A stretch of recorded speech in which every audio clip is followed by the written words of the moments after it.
Terracotta Army, the silent guardians of China's first emperor. Picture this. You're a farmer in drought-stricken Shaanxi Province, 1974. Your village desperately needs a well.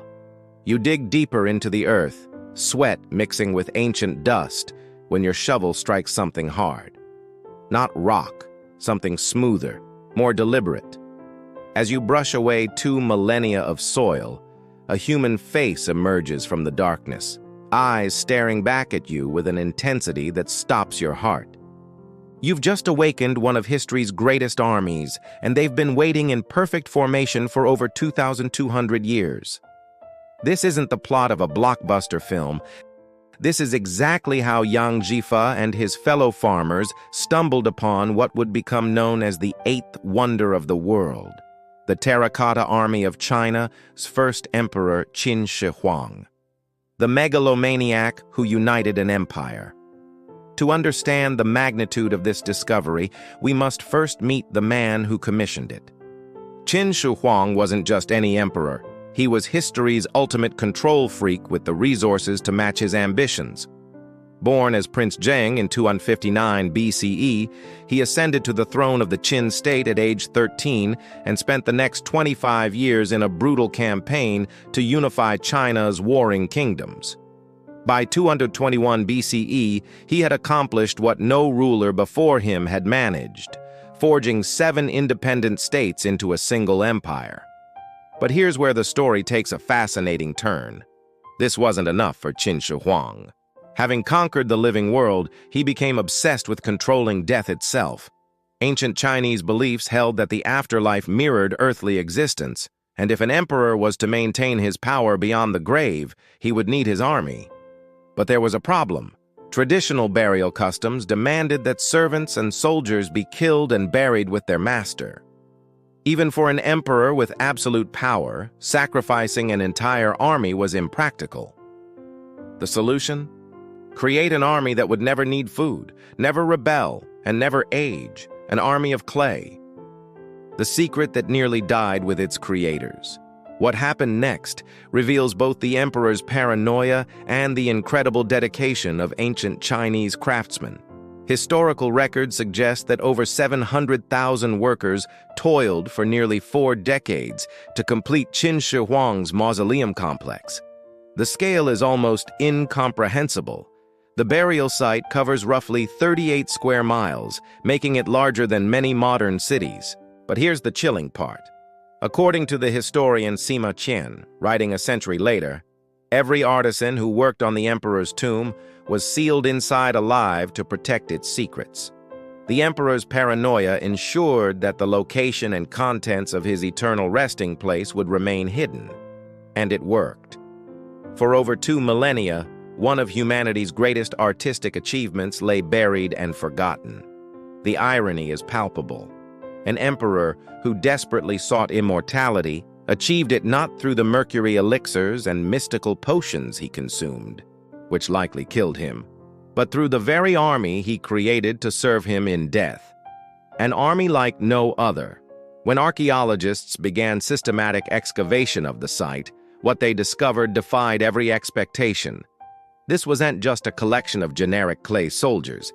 It was a masterpiece of individual artistry on an industrial scale. Each warrior possesses unique facial features, hairstyles, and expressions. Some appear young and eager, others weathered and experienced. Their hands, originally holding real bronze weapons, are positioned differently. Even their ears are carved uniquely. The level of detail is staggering. Archaeologists have identified at least 10 different facial types, each with variations in eyes, noses, and mouths. The warriors wear different uniforms corresponding to their ranks and units. Officers are distinguished by elaborate armor and headgear, while foot soldiers wear simpler gear. Some warriors sport mustaches, others are clean-shaven. Their top knots and braids follow military regulations that we can trace in historical records.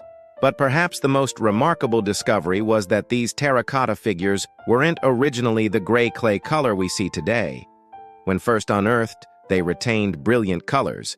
Reds, blues, greens, purples, and flesh tones that had somehow survived underground for over 2 millennia. Tragically, exposure to air caused these ancient pigments to curl and flake away within minutes of excavation, like watching history literally fade before your eyes. The military precision of an eternal battalion. The arrangement of the terracotta army reveals Qin Shi Huang's understanding of military strategy extended even into death. The warriors aren't randomly scattered, but organized in precise battle formations that mirror real military units of the Qin dynasty. The vanguard consists of crossbow and archer units, followed by infantry and cavalry, with command units positioned strategically throughout. Pit 1, the largest excavation site, contains approximately 6,000 warriors arranged in 11 corridors. The front line consists entirely of archers, unarmored troops whose job was to rain arrows on approaching enemies before the heavily armored infantry engaged. Behind them stand the main battle formations, infantry with spears, swords, and crossbows, arranged in a checkerboard pattern that allowed for tactical flexibility. What's truly remarkable is that archaeologists have discovered that the terracotta warriors were originally equipped with real weapons: bronze swords, spears, crossbows, and arrowheads of exceptional quality. Many of these weapons were still sharp when discovered, a testament to ancient Chinese metallurgy. The swords in particular contained traces of chromium oxide, giving them anti-rust properties that weren't developed in the West until the 20th century. The mysteries that remain. Despite decades of excavation, the terracotta army continues to reveal new secrets. Ground-penetrating radar suggests there may be additional chambers yet to be discovered. The emperor's actual burial chamber, believed to be filled with rivers of mercury and astronomical ceiling decorations, remains unopened due to both technical challenges and respect for the site's integrity. Recent discoveries have expanded our understanding of the complex far beyond the famous warriors. Archaeologists have uncovered terracotta horses, chariots, acrobats, musicians, and even civil officials.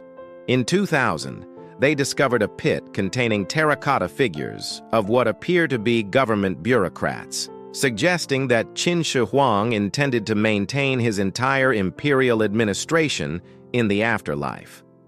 One of the most intriguing recent finds has been the discovery of foreign faces among the warriors. Some figures display features that suggest Central Asian or even Greek influence, providing tantalizing evidence of the cosmopolitan nature of ancient China and the extent of cultural exchange along what would become the Silk Road. Legacy of the Silent Guardians. The terracotta army represents more than just an emperor's monument to his own power. It's a window into the sophisticated civilization that emerged in ancient China.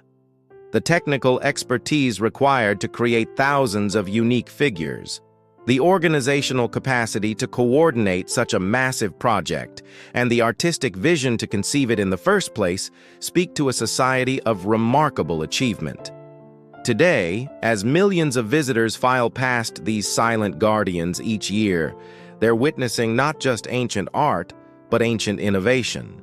The techniques used to create the terracotta army, mass production combined with individual customization, assembly line efficiency with artisanal quality, wouldn't look out of place in a modern manufacturing facility. The farmer who discovered that first warrior face could never have imagined he was uncovering one of humanity's greatest archaeological treasures. Yang Jifa lived to see his accidental discovery transform his impoverished village into a world-renowned tourist destination, though he remained humble about his role in history. When asked about the discovery in later interviews, he would simply say, "I was just looking for water." In seeking water for his crops, Yang Jifa had uncovered something far more precious, a direct connection to China's ancient past, and a reminder that beneath our feet, history waits patiently for someone curious enough to dig a little deeper. The terracotta army stands as perhaps the ultimate testament to both human ambition and human mortality.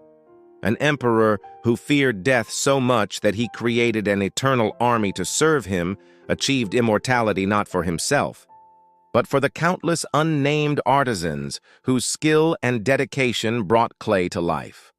In the end, the servants outlasted their master, and the guardians became the true emperors of eternity.